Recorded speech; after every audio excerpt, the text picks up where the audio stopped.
पंकज यादव जी,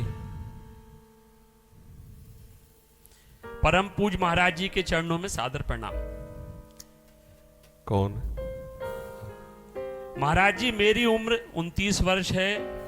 मेरा शरीर सांसारिक क्रियाओं में लिप्त अभी तक ना जाने कितने महापाप अधम कृत मेरे शरीर के द्वारा हो चुके हैं और मैं अभी भी हो रहे हैं। इन सब के बावजूद भी क्या मैं अपने आराध्य श्री राधा कृष्ण का कृपा पात्र बन सकता हूँ? कृपा पात्र हो, बन नहीं सकते आप हो, क्योंकि अगर आप कृपा पात्र ना होते तो इधर कदम ही ना आते। श्री जी की कृपा के बिना इधर आया नहीं जा सकता। और हम लोगों की गलतियां ऐसे हैं जैसे छोटे बालक के व्यर्थ के खेल। जैसे छोटा बच्चा नहीं गली में बैठे धूल में खेलता रहता है, कंकड़ से खेलता रहता है, एक दूसरे लड़ते रहते हैं। बस हमारे अज्ञान के जो खेल है ना, वो इसी कोटि के हैं। उन्हीं को हम बहुत बड़ा सुख मान रहे हैं, इसीलिए हमसे गलतियां हो रही। और बच्चा, ये सब ऐसी गलतियां हैं जैसे अंधकार, और भगवत शरणागति है सूर्य। जैसे सूर्य उदय हुआ तो अलग अलग कोठरियों में, अलग अलग जगहों में दीपक नहीं जलाना पड़ता, संपूर्ण सृष्टि का अंधकार चला गया। ऐसे भगवत शरणागत होते ही संपूर्ण गलतियों का पूर्ण नाश हो जाता है। और भगवान बहुत करुणामय है। जब कभी किसी को जैसे आपकी हृदय में बात आई, तब समझ लेना चाहिए कि भगवान मुझे पुकार रहे हैं, वो मिलना चाहते हैं। ये आपकी बात नहीं, प्रभु कितने दुलार करने वाले, आप खुद इसी से समझ लो कि आपने प्रभु के प्रति क्या किया। उनकी आज्ञा का ही उल्लंघन किया, लेकिन आपके हृदय में आज भी ये बात आ रही है कि ईमानदारी से मैं गलत हूं, मुझे प्रभु की शरणागति मिल सकती है क्या? ये प्रभु की तरफ से प्यार है आपके प्रति, तब आपके हृदय में आए। और आप निश्चिंत रहिए। बस आपको ये थोड़ा सावधानी रखनी पड़ेगी कि अवलो नशानी, जहां तक हो सके। और जब आपको लगे कि मैं नहीं संभल पा रहा हूं, तो उनकी तरफ दृष्टि करना कि देखो प्रभु, मुझे ये विकार घसीटे लिए, मेरे नाथ मेरे में सामर्थ्य नहीं।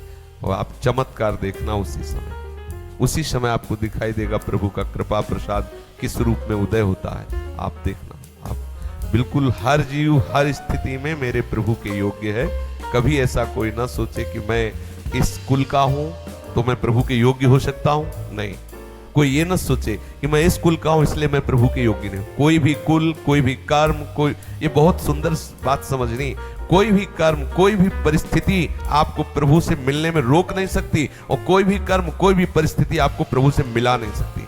दोनों बातों पर ध्यान देना। इसलिए बलहीन होकर प्रभु की शरण में हो जाओ तो सुनेरी मैंने निर्बल के बलराम। और जिसके वो बल होते हैं उसकी विजय ही विजय होती है। हर से हरिनाम जपत जय, उसको कोई परास्त नहीं कर सकता। और इन पापों की तरफ ज्यादा खेद युक्त वृत्ति से सोचे ना। ये जब तक प्रभु का मिलन नहीं होगा, सूर्य उदय नहीं होगा, तब तक ये अंधकार बना ही रहेगा। बड़े बड़े साधकों में देखा जाता है गलतियां हो जाती हैं, तो क्यों हो जाती है? अंधकार अभी नष्ट नहीं हुआ।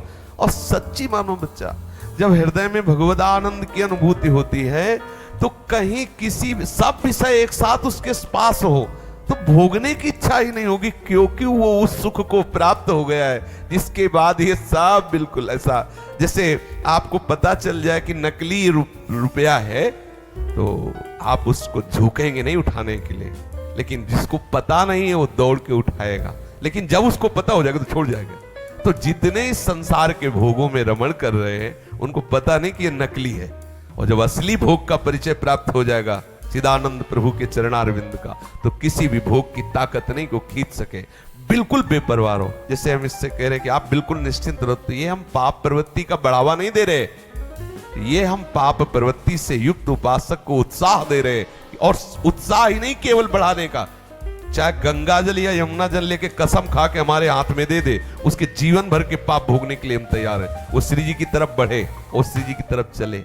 हम किसी के बल से बोलते हैं, हम ऐसे नहीं बोलते। ऐसे हमको ऐसे थोड़ी बोल रहे, जैसे कह दिया जाओ श्री जी की प्राप्ति होगी, तो ऐसे थोड़ी कि भाई तुम्हें फंसा रहे हैं। ये हो कि भाई 1 करोड़ की चेक रख दिया, बाबा ने कहा श्री जी मिल जाएंगी, ऐसा है? आप देखते हो क्या? हम जिस बल से कह रहे हैं, जो हम जिनके शरण में उनका स्वभाव जानते हैं और उनका प्रभाव उन्हीं की कृपा से जानते हैं, उसी बल से कह देते हैं। और अगर कोई बात आवे ना, तो वकील अपने पॉइंट पर रहता है, तो जज को भी वही लिखना होता है जो वकील हारे हुए मुकदमे को जिता दे, जीते हुए मुकदमे को हरा दे, वकील के हाथ में होता है। हम लोग वकील हैं। तिहारी माया बाजी पसारी विचित्र, स्वामी हरिदास जी कहते, सुनि मुनि मोहे काकी कोड़ कहे हरिदास तुम्हारे हम जीते। तो न तो अगर हमसे गलती हो रही तो महाराज आपकी माया के द्वारा, आपकी गलती आपकी, अगर आप संभालना चाहो तो कौन बिगड़ सकता है। अब महाराज चुप खड़े तो तुरंत वहां लिखा पड़ी हो जाएगी, पास आगे बढ़ो। भगवत प्राप्ति के मार्ग में जितने व्यक्त अव्यक्त संत हैं हमारी वकालत करते हैं, इसीलिए हमारी विजय हो जाती है। अगर हमारे कर्मों की तरफ दृष्टि डाली जाए तो करोड़ों जन्मों में भी भगवत प्राप्ति नहीं होगी। संतों की कृपा से एक पल में बात सुधर जाती है। इसलिए निश्चिंत रहो, भगवत शरणागत रहो, जहां तक हो सके बुरे आचरण मत करो। जब नहीं बात हो रही तो प्रभु की तरफ देखो कि देखो ये विकार हमको घसीटते हुए जा रहा, नाथ मुझे बचा लो। वो विकार कुछ भी कर दे आपका पतन नहीं होगा। नामे भक्ता प्रणस्थिति प्रभु के वचन है, प्रभु के चरणों का आश्रय रखना। जेई अगबधे व्याध जिमिबाली सोई सुकंठ पुनि कीन कुचाली सोई करतूत विभीषण केरी सपने राम न तिन तन हेरियो। हमारी श्री जी को तो अलबेली सरकार कहते हैं, अलबेली सरकार, मुस्कुरा के परम प्रेम प्रदान करने वाली लाडली, जिसलिए निश्चिंत रहो।